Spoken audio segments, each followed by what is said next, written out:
Hello. Ay, sa mga magpalang hapon po sa bawat isa. Salamat po sa Panginoon. Yan po. Una-una po ako papasalamat sa kaligtasan na hindi nawawala. Kahit ako'y minsan nawawala sa Panginoon, nawawala. Pero yung kaligtasan hindi yun hindi nawawala. Bakit? Kasi hawak ng Diyos eh. Ano po? Yung yung atin ng aral. Ano po? Kaya yung ating kaligtasan hindi nawawala dahil hawak ng Diyos. Ano po? Laging natututunan ko yun. Julip, sa pangunguna ni Brother Albert, yan. Yan po ay magaling magturo. Pero mas magaling ang Diyos na magpaunawa sa atin. Ano po? Baga ginagamit si Brother Albert para sa atin. Baga yung kanyang kaalaman ay sineshare din sa atin para yung ating natutunan mas lumago pa. Ano po?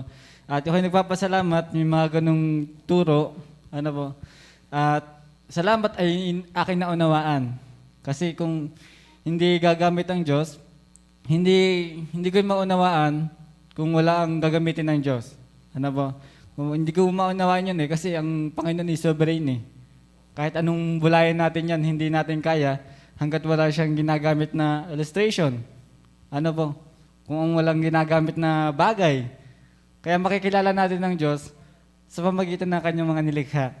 Ano po? Kaya tayo nagpapasalamat.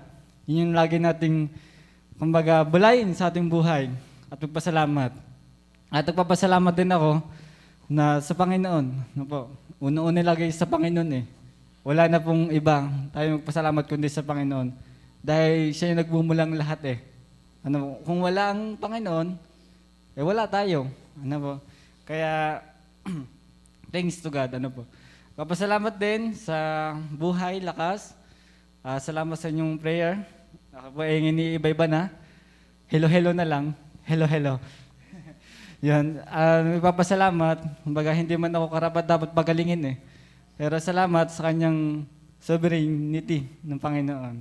Ano po, kumbaga, ang Diyos ay mapagpatawad. Hindi lang siya magpapatawad, kundi ang awa niya ay ating nakikita. Ating namamasdan ng kanyang pag-ibig. Ano po, kahit nga tayo nakakagawa ng kasalanan, binubuhay pa tayo ng Diyos. Tayo ay kanya pang pinapatawad. Ano po, kaya salamat, nariyan ng Diyos. Ano po, nariyan ng Diyos. Kung wala ang Diyos, wala tayong magagawa. At ako'y nagpapasalamat din na nandito pa sa ministry. Ano po, nandito pa. Salamat sa Panginoon. Kumbaga, hindi pa nawawala.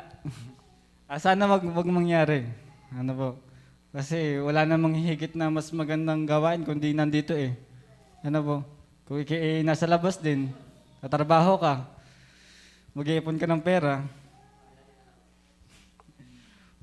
mawawala lahat yon. Ano po? Sana yung mga conviction ko ay huwag mawala. Kumbaga, nandito pa rin. Kahit naman ako wala dito, kumbaga, meron pa rin tayong conviction. Yung salita ng Panginoon. Yung huwag nating mawawala sa ating buhay. Dahil ang salita ng Diyos ay mabisa. Matalas yan. Sabi sa Hebreo. Ano po? Kaya ako nagpapasalamat dahil mayroong salita ng Panginoon. Ano po? Dahil dito nagpapahayag ang Diyos eh. Dito nagpapakilala ang Diyos. True Bible. Ano po? Okay, papasalamat sa mga gatong gawain.